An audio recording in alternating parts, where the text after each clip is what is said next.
Hey, Pastor Dave here, and I want to take a few moments to kind of catch up. We've been interceding and praying and traveling a little bit, getting away so that I can come back and get a fresh perspective of the life here in our own home church, Bay Valley Christian Church, and some of the connections and responsibilities that I carry around the country, my relationships around the world, saying, what is the new normal? You know, we're sometimes feeling that we're waiting for other people in order for us to make decisions. And what comes to mind is that God is going to have a remnant of people who are going to remain passionate. They're going to remain committed. They are going to be a part of what God's doing. The challenge that we have as church leaders is we got to think outside the box. Rather than thinking it's got to be the way it was, we got to begin to say, what is the new direction? How are we going to accomplish the purposes of God?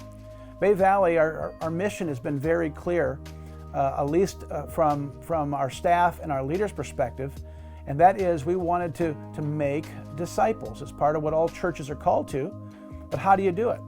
So whether you have 10,000 people in church or 1,000 people in church or 50 people in church, we think that the best way to do that is just in a service.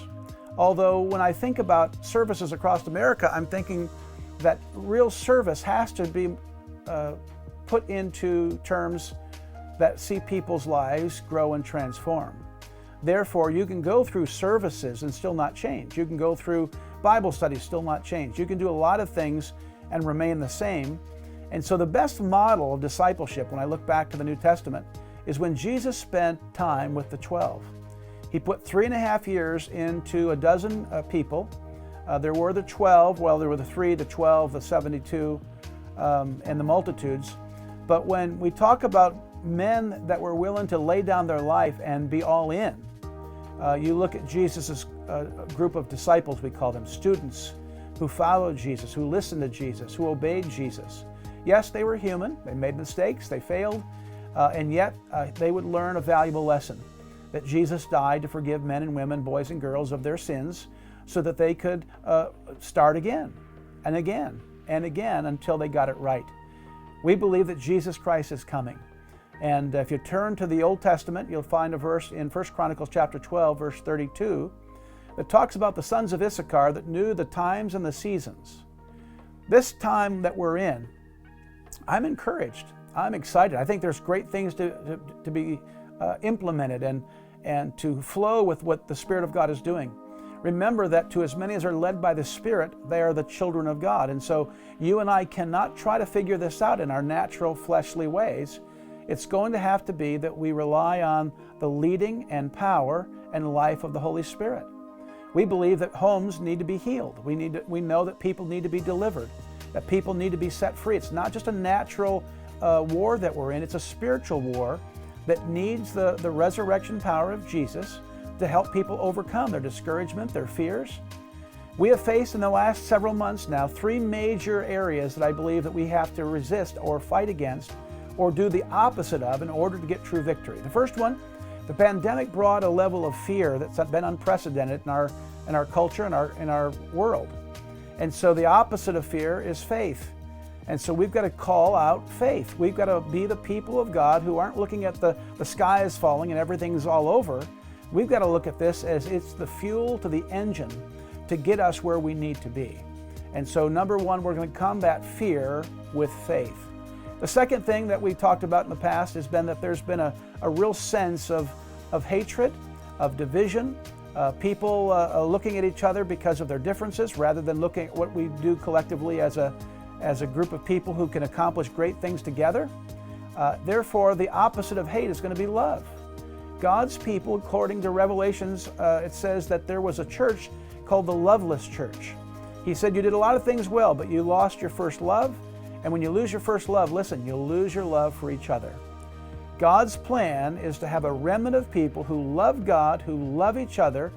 And then the third stronghold, or at least spirit that I would think that's trying to infiltrate people's lives, is a spirit of greed. God's plan is to help us be generous people in these days. Generous with our church, generous to our ministry, generous to the things of God, the people of God. Some of you have been tipping your waitresses better because we see their need now maybe greater than we did before. But there's got to be a spirit of greed that's broken off of us so that we don't become selfish, self-centered, discouraged people trying to hoard to keep ourselves afloat. God is our provider, and we're living in a time that's been unprecedented, and this is the time for the church to rise. A passionate, devoted remnant of people who love God, who love each other, and are willing to do what needs to be done in order to keep Christianity hot and on fire. I'm talking to you right now primarily because what I'm beginning to see is Christians are being discouraged. Christians are waiting on the government for the answer. Listen, if you're waiting around for our governor or some other governor or our president of the United States to answer all the problems to what we're dealing with, you're mistaken. Jesus came to give us life and life more abundantly, and that means we don't wait for them to tell us how to live. We live with joy, not temporary happiness. God's plan is that He's calling you out, He's calling me out and saying, look, quit waiting for everyone else to get their act together, and let's begin to go after God in our private prayer time as a church. And so in the next few weeks and months ahead, as we go into the fall, there's several things that need to be activated like never before. And that is a call to prayer, a call to spiritual arms, like we've never prayed before. We need to be willing to do what it takes in order to get our spiritual life lined up with God so that we're not discouraged, that we're not in fear, that we're not hating each other, that we're not divided by everything that comes up, that we quit yelling at people because they're mad because we don't have our masks on. All that business is taking away from the real deal, and that is we've got to make disciples. So part of the strategy of making disciples is that over the years, as I look back over the last 29 years at Bay Valley's history, is that we had a strong focus on small groups. We called it Understanding God courses or classes that broke people up after teaching in a small group. We have Leaders for Christ Training Center, which basically was another small group ministry through our video curriculum. We've had small groups per se around events and things that people liked and enjoyed. If you enjoyed knitting, there was a knitting group. But we need to ask now for a group of leaders to rise up out of the church, to become mentors, to become leaders. We need those sons of Issachar that understand the seasons, that we're going to train and equip and prepare people, listen, to have small groups. Right now they're saying outside of church, people can only meet in groups of 10. Well, that would be like a cakewalk for Jesus. He'd begin celebrating because He knew the value of pouring Himself into 10 to 12 people. I'm asking you to pray and consider being one of the men of Issachar, maybe you're a woman, women of Issachar, to join me in developing a new strategy that regardless of how our numbers go in our church, I'm looking for 200 leaders to help me disciple the multitudes that are coming. We'll equip you, we'll prepare you. Some of you may not be apt to teach yet, but we'll help you become teachers. We'll use video, we'll create the curriculum. We'll do our part to make sure that you're empowered and help you as you fulfill God's purpose in your life. But I'm calling out right now for this new season, 200 men, women, young people who will join me in saying, I love God, I love people, and I'm going to be an intercessor, I'm going to be a caregiver, I'm going to be a person who can equip others with the knowledge of God's Word by setting the example. And this is important. It's not just somebody giving you information. It's someone who has allowed Christ to live inside them and mature their life so that they can be an example of what they teach and preach. And this is why our trips to Yosemite have been so important. This is why we're taking trips all over the world through Leaders for Christ has become, I can spend time with you, you watch me, I watch you, we build a relationship, and God does something in those moments, not just by information, but sometimes catching things that are taught as they're lived out. We need disciples and disciple makers, people who are willing to share their life, the strengths, their weaknesses, sometimes even their struggles, so that other people can get victory and we can actually turn this season around to be one of the best seasons the church has ever seen.